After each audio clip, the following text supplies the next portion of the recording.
Let's go to first quarter action, and Morristown takes over in great field position after a botched Vernon punt attempt, and the Colonials score 3 plays later on this 5-yard TD by Kevin Gaskins, and the Colonials take a quick 7-0 lead.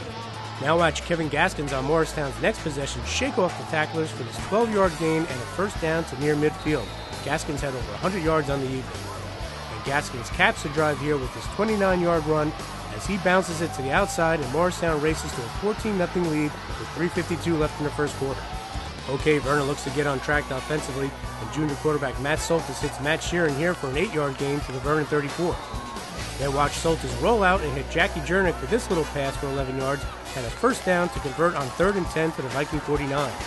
Now Soltis does it with his legs. Now watch him give this great stiff arm as the Vikings convert again on 3rd and long, this time a 9-yard pickup to the Morristown 41, and the Vikes are moving. All right, Vernon's facing another 3rd down, but watch Soltis, folks.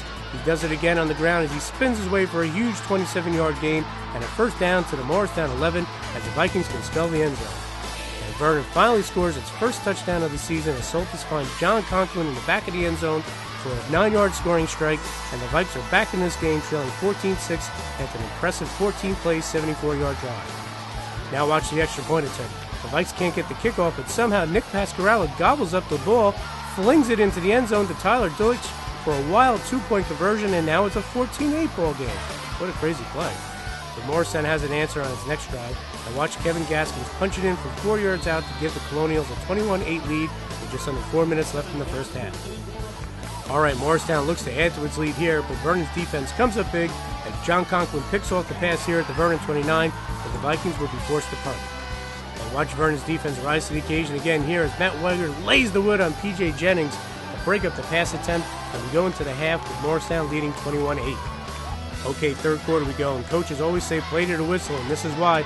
Watch Kurt Davis squirt out of the pack and race 28 yards to the end zone after seemingly being stopped at the line of scrimmage, and the Colonials take a commanding 28-8 lead 2.5 minutes into the second half. Now watch this athletic play here as Morristown quarterback Rafe Shoup hits Darren Dungy with this short pass, and watch Dungy use the stiff arm, and he breaks free for a 62-yard gain until Matt Sheeran of Vernon saves a touchdown for the Vikings with this great hustle as the Colonials are now set up at the Vernon 13. And Kevin Gaskins goes in for his 4th TD of the night here a few plays later on this 4-yard run, and it's 34-8 Colonials with 5 minutes left in the third quarter. All right, Vernon goes to the ground here, and watch Jackie Jernick bust loose for 22 yards on this perfectly executed draw play for a Vernon first down just inside Morristown territory. And then watch Matt Soltis hit John Conklin for 13 yards here on this crossing pattern, but the Vikings return the ball over on an interception to stall the drive on the first play of the fourth quarter. And Morristown makes it 41-8 here as Elijah Gadsden gets the corner and sprints 78 yards to pay dirt as the 3-0 Colonials add another score later in the quarter en route to an impressive 48-8 NJAC American Division win at Vernon Township High School as Vernon falls to 0-3. We came out, we were intense at first, but we just kept our heads down, and I don't know, that other team played very well. It needs to be better. I mean, it needs to be better. There's no doubt that they're a good football team. I was happier than our effort against El Barton, but nowhere near where it needs to be. And it's not just effort, it's the technique is what it is.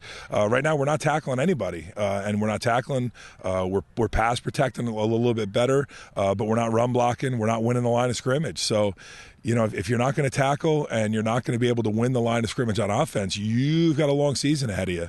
And nothing that I haven't shared with the team.